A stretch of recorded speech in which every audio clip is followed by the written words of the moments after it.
C'est un vrai défi qui attend le Paris Saint-Germain. Attention au piège, encore en rodage, parfois avec des incertitudes et des manquements dans le jeu. Paris défie une équipe chez laquelle il est très compliqué d'évoluer. Le Palais des Sports Jean-François Krakowski. Saluer Luka Karabatic, absent aujourd'hui. Parfait, le premier de Jonathan Mapou. Randy, Yaya, Omar, Gemma, Marquez qui joue. Ah, parfait, un tir rapidement pris. Le premier but. Mais s'impliquer aussi. S'impliquer, oui. Allez, cette fois, il va aller chercher. Match lancé. Tir à 6 mètres. Pour Elohim Prandi qui, en plus, un joueur de plus pour déstabiliser la défense parisienne, mais qui tient bien sur ce premier temps fort. Qui prend l'extérieur. Remarquable.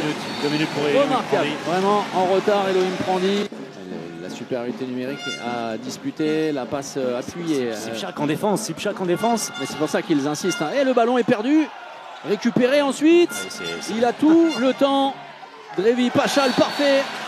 À nouveau, le changement n'a pas pu avoir lieu. Et Paris, à nouveau en plein doute, qui se complique les choses, qui commet de grossières erreurs.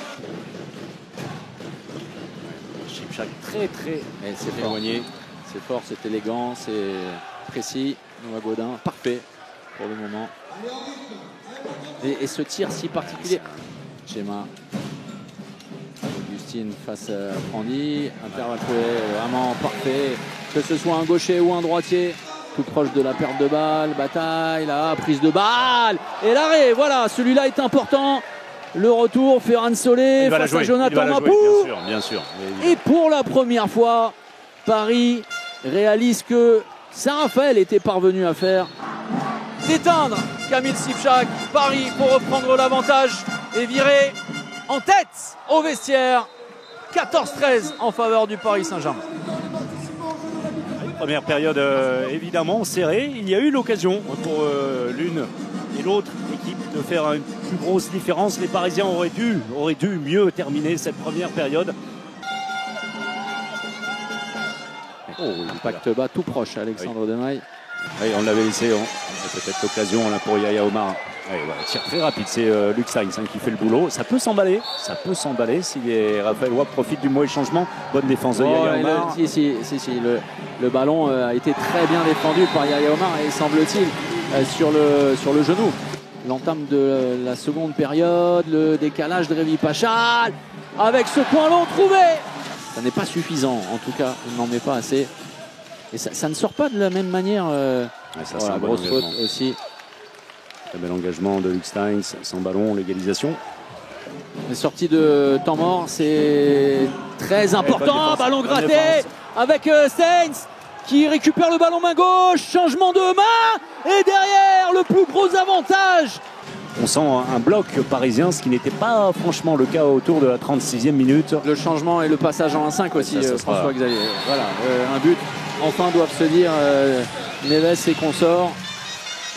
Ce qui est plutôt bon signe pour Yaya Omar. Je vous l'accorde, on retrouve Sipchak pour un éventuel plus 6. Parfait, Kamil Sipchak là aussi. Louons Kamil Sipchak sur cette efficacité retrouvée dans cet exercice si important, puisque Coleman la messe est dite en ce dimanche, surtout avec ce nouvel arrêt de Yannick Graham, ballon pour Lang. L'avantage laissé bien vu, monsieur Bonora qui a hésité à siffler le 7 mètres. Intarissable d'effort, vraiment. Regardez, c'est aussi parce qu'il propose du rythme. Sébastien Karlsson qui se régale sur cette fin de partie. Il a été privé de ballon quasiment. En direction de Luc Steins. Ah oui, mais alors son fils, on l'aura au micro dans quelques instants. Oh, quel mouvement magnifique, Drevi Pachal. Il met dans le vent de Sergio Pérez. Mais vous avez tout noté.